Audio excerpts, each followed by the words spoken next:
साथ हिमानी नैथानी शाम के 5 बजने को हैं और हम लेकर हाजिर हैं अपनी खास पेशकश 5 का प्रहार, जिसमें आज मैं बात कर रही हूं औरंगजेब पर छिड़ी लड़ाई की, जो कि अब औलाद तक आ गई है। वैसे मध्यकालीन इतिहास के जिस एक चरित्र पर सबसे ज्यादा विवाद रहा है वो नाम औरंगजेब ही है, जिसकी धर्मांधता बहस का मुद्दा बनती रही है।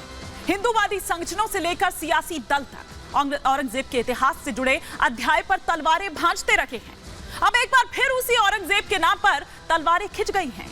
ये कहा जा रहा है कि बताया जाए कि भैया कानून की किस धारा में औरंगजेब की तस्वीर रखना या फिर लगाना गुनाह है।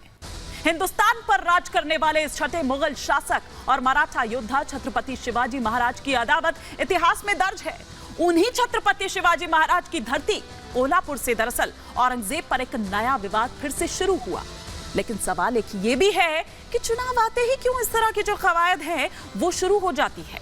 कुछ एजेंडाधारी इस पर एक्टिव हो जाते हैं, वो टूल किट एक बार फिर से काम करने लगती है। आज इसी पर कर रही हूं 5 का प्रहार, लेकिन इससे पहले कि आगे बढ़ूं और आपको बताती हूं कि किस तरह से दरअसल औरंगजेब को लेकर अब तमाम तरह की जो प्रतिक्रियाएं हैं वो तमाम राजनीतिक दलों द्वारा सामने आ रही है। और अब क्या क्या दरअसल कहा जा रहा है उस औरंगजेब को लेकर। कोई उसको अत्याचारी बता रहा है तो कोई उसको किस तरह से अपनी सियासत चमकाने के लिए उसको किस तरह से ये बता रहा है कि वो किस तरह का था। औरंगजेब में धार्मिक कट्टरता कूट कूट कर भरी हुई थी। औरंगजेब ने 1000 मंदिर तोड़वाने के आदेश दिए थे। ये औरंगजेब ही था। न केवल इतना बल्कि 1669 में काशी विश्वनाथ मंदिर के एक हिस्से को भी औरंगजेब द्वारा ही तोड़वाया गया था। विश्वेश्वर मंदिर की जगह मस्जिद का निर्माण करवाया गया था। केशव देव मंदिर को तोड़कर मस्जिद बनवाई गई थी। औरंगजेब के शासन में सोमनाथ मंदिर को तोड़ा गया था।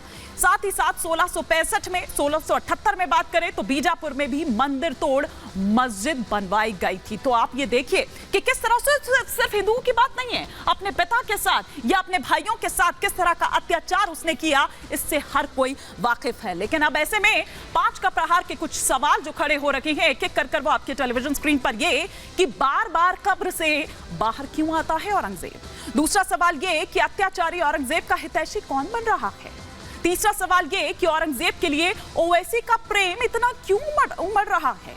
चौथा सवाल ये कि क्या चंद वोटों के लिए आक्रांता का गुणगान किया जा रहा है, महिमा मंडित उसे किया जा रहा है। पांचवा और अंतिम सवाल ये कि महाराष्ट्र का माहौल आखिर कौन बिगाड़ रहा है। इन तमाम सवालों पर करेंगे चर्चा। तमाम खास मेहमान हमारे साथ जुड़ेंगे।